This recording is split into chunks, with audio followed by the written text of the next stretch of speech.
জীবনে বেঁচে থাকার জন্য খাবার চেয়ে বেঁচে থাকার ইচ্ছেটাই বেশি দরকার। আর যদি সেই বেঁচে থাকার ইচ্ছেটা কোনো এক মানুষের প্রতি হয়ে ওঠে, তাহলে জীবনে ঠিক তাকে রাখতে হয়।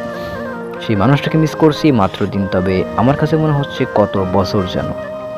আমি জানতাম সেদিন গেলে সেই মানুষটার সাথে দেখা হবে, তারপরও আমি নিজেকে নিজেই সান্ত্বনা দিতেছিলাম। হঠাৎ বন্ধুদের ফোন এলো এবং আমাকে সেই মানুষটার কথাই বলল।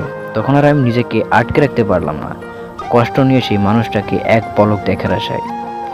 ভিড়ের মাঝে সেই মানুষটাকে দেখিয়ে চোখ থেকে পানি আটকে রাখতে পারি নাই। সেদিন মন চাচ্ছিল সেই মানুষটাকে হাজার নয় তবে শত মানুষের সামনে বলি আমি তাকে ভালোবাসি। তবে বলতে পারিনি, কেন জানো? কারণ আমি সেই মানুষটাকে যতটা না ভালোবাসি তার থেকে বেশি তাকে সম্মান করি। বুকের ভিতর কষ্ট চাপা রেখে বন্ধুদের হাসি মুখে বিদায় দিয়ে বাসায় ফিরে আমার ভেতর তার জন্য মায়া বাড়তে লাগলো। যতবার চোখ বন্ধ ততবারই তার মায়ামুখের চেহারা ভেসে ওঠে। এবার অপেক্ষা নিজের প্রতিষ্ঠিততার। তবে সময়ের সাথে সাথে আমার ভয়ও বাড়তে লাগলো। তবে সেদিন নিজেকে নিজেই প্রশ্ন করছিলাম, যদি কখনো সেই মানুষটা অন্য কারো হয়ে যায়, আমি কি পারবো নিজেকে মানিয়ে নিতে?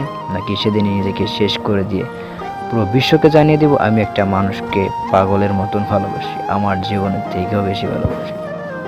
তাই তো সেই মানুষটাকে অন্যর সাথে দেখতে আমি পারবো না। তাই তো আমি নিজেকে নিজেই শেষ করে দিলাম। তবে যদি চলে যায় সেদিন এই পৃথিবী ছেড়ে, হয়তো আমার লেখাগুলোকে একজন পড়বে। তবে সেদিনও আমি লেখার মাঝে চিৎকার করে বলতে চাই আমি তাকে আজও পাগলের মতন ভালোবাসি। তো আজকে নতুন বিদায় নিচ্ছি কেফি রমজান আর্টের পক্ষ থেকে। দেখা হয় পরবর্তী কোনো ভিডিওতে আবার। ততক্ষণ সবাই ভালো থাকবে, সুস্থ থাকবে, নিজের প্রতি খেয়াল রাখবে, মায়া থেকে দূরে থাকবে। Tata, bye bye.